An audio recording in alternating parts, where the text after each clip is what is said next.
Hello friends, सबसे पहले आप इस इमेज को देखिए and now look at this. ये है अमीर शेखों का शहर दुबई, जो आज कुछ ऐसा दिखाई देता है, पर ये शुरुआत से ऐसा नहीं था, बल्कि इसके दुबई से अमीरों के शहर दुबई बनने के पीछे बहुत ही इंटरेस्टिंग स्टोरी है। आज दुबई अपनी एडवांस्ड एंड हाईटेक स्काईस्क्रेपर्स और टूरिज्म के लिए जाना जाता है। दुबई की इन्हीं बिल्डिंग्स और टूरिस्ट डेस्टिनेशन को देखने दुनिया से लगभग हर साल 14 to 15 मिलियन टूरिस्ट आते हैं, और जिसकी जीडीपी अगर आपको नहीं पता तो वो 503 बिलियन यूएस डॉलर है। और तो और दुबई यूनाइटेड अरब एमिरेट्स का इकलौता ऐसा शहर जिसके ऑयल रिजर्व उसकी जीडीपी में सिर्फ और सिर्फ 1% कंट्रीब्यूट करते हैं। मतलब 1% को छोड़कर दुबई के जीडीपी का सारा रेवेन्यू ट्रेड, टूरिज्म और फाइनेंस सेक्टर से आता है। इससे हम सेफली कह सकते हैं कि दुबई सिर्फ अपने तेल की वजह से छाती नहीं पीट रहा, बल्कि ये वाकई में एक डेवलप्ड सिटी है। पर एक समय मछुआरों के इस गाँव दुबई में उड़ती हुई रेत के अलावा कुछ भी नहीं था। गरीब गाँव से दुनिया के रिचेस्ट सिटीज में दुबई का नाम आखिर कैसे शामिल हो पाया है, वेल इसे जानने के लिए चलिए इस वीडियो को शुरू करते हैं। और आज ये भी जानेंगे कि दुबई में टूरिज्म को और बढ़ावा देने के लिए क्या क्या इंफ्रास्ट्रक्चर्स बनाए जा रहे हैं।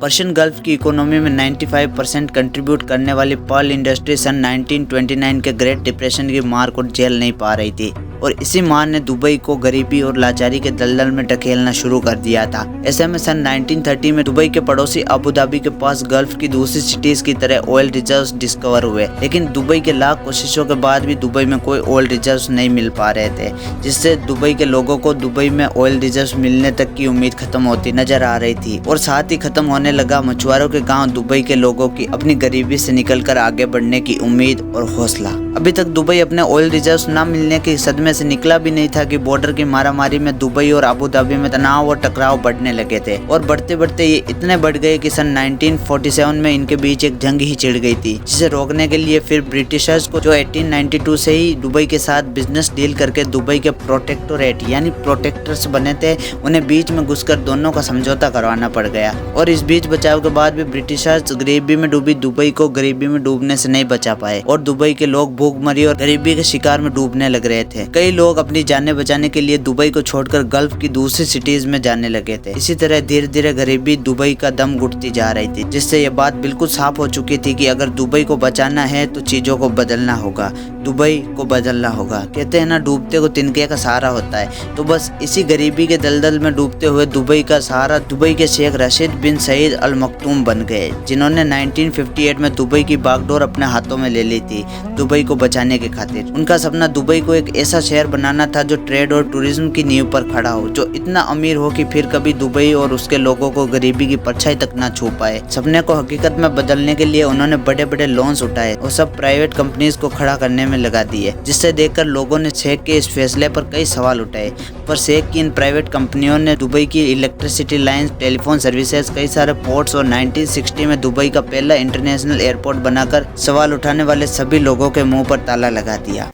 इसी के बीच सन 1967 में एक और खुशखबरी दुबई में आई, लेकिन इस खुशखबरी के साथ एक बुरी खबर भी थी। खुशखबरी यह थी कि दुबई के सालों साल की मेहनत और इंतजार अब खत्म हुआ था और दुबई में ऑयल रिजर्व्स मिले थे। पर बुरी खबर यह थी कि रिजर्व्स बहुत ही लिमिटेड थे, मतलब दुबई अपने आगे बढ़ने के लिए इन ऑयल रिजर्व्स पर डिपेंडेंट नहीं रह सकता था, और इसलिए शेख रशीद ने ऑयल रिजर्व से होने वाले प्रॉफिट को भी दुबई के इंफ्रास्ट्रक्चर और दुबई को trade and tourism based economy बनाने में लगा दिए, जिससे आज ऑयल रिजर्व्स दुबई की जीडीपी में सिर्फ 1% ही कंट्रीब्यूट करते हैं। यानी आगे चलकर ये लिमिटेड रिसोर्स अगर खत्म भी हो जाते हैं तो दुबई की जीडीपी में ज्यादा कुछ फर्क नहीं पड़ेगा। हाउ कूल इज दैट, इतनी इंडिपेंडेंट इकोनॉमी बना दी। पर इतने सब के बाद भी कुछ तो था जिसकी वजह से शेख राशिद खुश नहीं थे, क्योंकि ट्रेड के लिए तो उन्होंने कदम उठा लिया था, पर टूरिज्म को बढ़ावा देने के लिए और लोगों को दुबई तक खींच लाने के लिए अभी भी कुछ करना बाकी था। और इसी कमी को पूरा करने के लिए शेख ने दुनिया भर के सबसे बेस्ट आर्किटेक्ट, इंजीनियर्स और एंटरप्रेन्योर्स को दुबई बुलाकर उन्हें स्काईस्क्रेपर्स और टूरिस्ट अट्रैक्शन बनाने का काम दिया। और सन 1979 में 39 फ्लोर का दुबई वर्ल्ड ट्रेड खड़ा हो गया, और तब इंटरनेशनल मीडिया से लेकर दुबई तक सभी ने शेख रशीद के इस टावर को बहुत क्रिटिसाइज किया, जिसकी वजह सिर्फ इतनी थी कि उस वक्त दुनिया के कई देशों में 100 फ्लोर तक की बिल्डिंगें खड़ी थी, जिसके आगे शेख के सपनों की पहली मंजिल बहुत ही छोटी और मामूली दिखाई दे रही थी। पर इससे शेख को कुछ भी फर्क नहीं पड़ा, क्योंकि वो जानते थे कि एक दिन रेत में बसी इस दुबई को दुनिया आसमान के बादलों को छूती हुई देखेगी। और आज कहीं ना कहीं ये सपना उनका पूरा होते हुए भी जरूर दिखाई दे रहा है। लेकिन अफसोस, इस सपने के साकार होते देखने से पहले ही उन्होंने दुबई को अपने बेटे के हाथ में सौंप कर वो चले गए। फिर आए शेख मोहम्मद बिन रशीद अल मखदूम, वो नाम जिसने दुबई की रेत पर अपने पिता का सपना पूरे करने के लिए अपनी पिता की मौत के बाद दुबई के विजन को एक नए जुनून के साथ पूरा करने की ठानी। उन्होंने इस चुनौती को एक्सेप्ट कर लिया। बस फिर क्या था, इस विजनरी रूलर ने सन 2000 में ही एमिरेट्स टावर खड़े कर दिए, जो इतने बड़े थे कि यूरोप की हर एक बिल्डिंग इसके आगे छोटी थी। सिर्फ इतना ही नहीं, उसी साल दुबई में दुनिया का इकलौता 7 स्टार बुर्ज अल अरब होटल की भी शुरुआत हुई थी, जो कि एक मैन मेड आइलैंड पर खड़ा था, जिसे देखने और जिसकी लग्जरी एंजॉय करने के लिए दुनिया के बिलियनियर्स और मिलियनियर्स दुबई आए। और फिर सन 2001 में $12 बिलियन लगाकर दुबई ने दुनिया को एक और man made island palm Jumeirah दिया। पाम जुमेरा ने दुनिया को यह दिखा दिया कि दुबई अब कामयाबी की दौड़ में नहीं रुकेगा। और 2002 में शेख ने अपनी कामयाबी के चलते जब फॉरेनर्स को दुबई में लैंड ऑन करने की मंजूरी दी, तो दुनिया के मिलियनियर्स और बिलियनियर्स, आर्किटेक्ट, इंजीनियर और एंटरप्रेन्योर्स दौड़े इस गल्फ सिटी में अपना भी एक घर बनाने, जिन्होंने दुबई में आकर अपने बड़े बड़े प्रोजेक्ट्स को स्टार्ट किया। क्योंकि दुबई अब सबकी नज़र में गरीब और लाचार देश नहीं था, बल्कि दुबई अमीर देशों को अमीरी की दौड़ में पीछे छोड़ने वाला बन चुका था।